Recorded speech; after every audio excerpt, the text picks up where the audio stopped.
கோலோகேஷன் scam. இந்திய பங்குச்சந்தையின் மாபெரும் ஊழல் நடந்தது எப்படி? இந்திய பங்குச்சந்தையில் 50,000 கோடி ரூபாய் ஊழல். இந்திய பங்குச்சந்தையில் 75,000 கோடி ரூபாய் ஊழல். 3 லட்சம் கோடி ரூபாய் ஊழல். SEBI chairman opens on share market scam. The money value has not been calculated yet. Colocation scam. இந்திய பங்குச்சந்தையின் மாபெரும் ஊழல் நடந்தது எப்படி?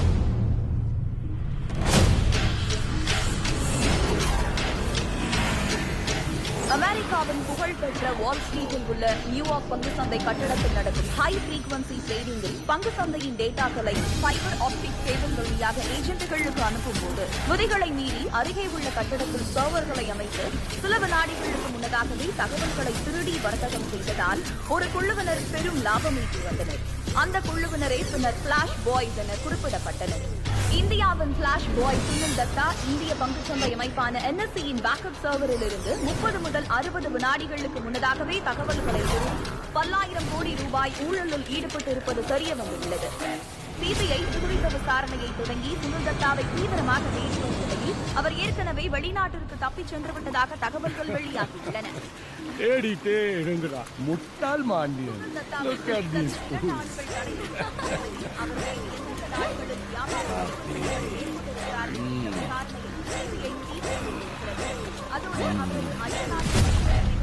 CBI, Mr. Sunil, you're under arrest.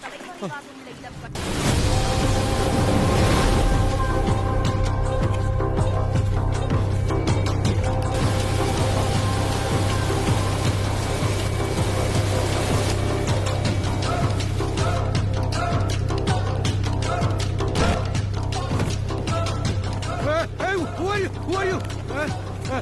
Where are you taking me? மறந்த ஏத்ரா.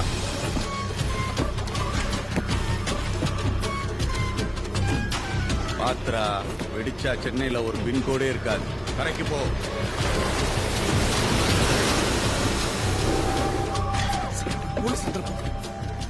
அட்டாசி 2 பேருக்கு பார்த்து செக் பண்ணிருக்கோம்.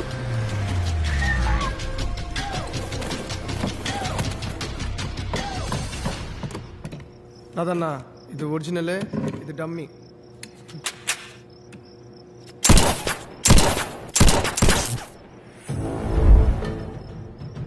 ராதா, கவனமா கேளு. இதுதான் நம்ம கொள்ளடிக்க போற பேங்கோட மினியேச்சர். டெய்லி 10 மணிக்கு பேங்க் திறப்பாங்க.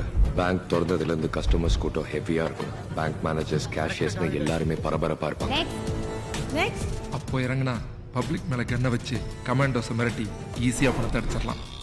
ஆனா அங்க MP5 கன்ஸோட கமாண்டோஸ் செஸ்ட் லாக்கருக்கு செக்யூரிட்டியா நிற்பாங்க. அதனால ஸ்ட்ரெயிட்டா கரன்சி செஸ்டுக்குள்ள என்டர் ஆகிறது கஷ்டம். May 21 மார்னிங் 9:30க்கு பேங்க்ல ஒரு ப்ராடக்ட் லான்ச்சிங் ஃபங்க்ஷன் இருக்கு. அதே நாள்ல கவர்னர் வீட்டு ஃபங்க்ஷனுக்கு CM உட்பட எல்லா ஹையர் ஆபீசர்ஸும் போறாங்க.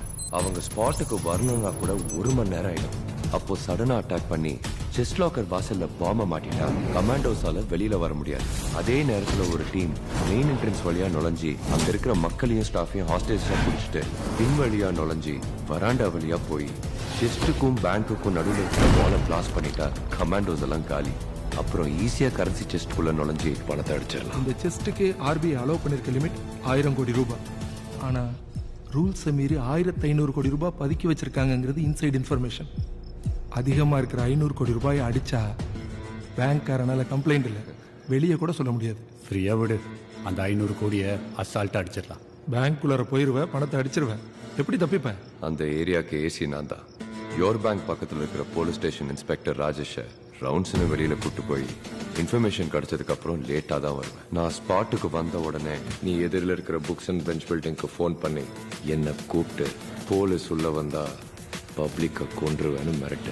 தப்பிச்சு போக ஹெலிகாப்டர் வேணும்னு கேளு. போலீஸ் வேற வழி இல்லாம ரெடி பண்ண ஆரம்பிக்கும். அதுக்குள்ளார நீ லாக்கரை ஓபன் பண்ணி பணத்தை பேக் பண்ணி. நான் ஹெலிகாப்டர் வரதுக்குள்ள இன்ஜுரி ஆனவங்களை வெளியில அனுப்புன்னு சொல்லுவேன். நான் இன்ஜுரி ஆன ஆளுங்களை பிக்கப் பண்றதுக்காக இந்த ஸ்ட்ரெச்சர் எடுத்துட்டு பேங்க்குள்ள வருவேன்.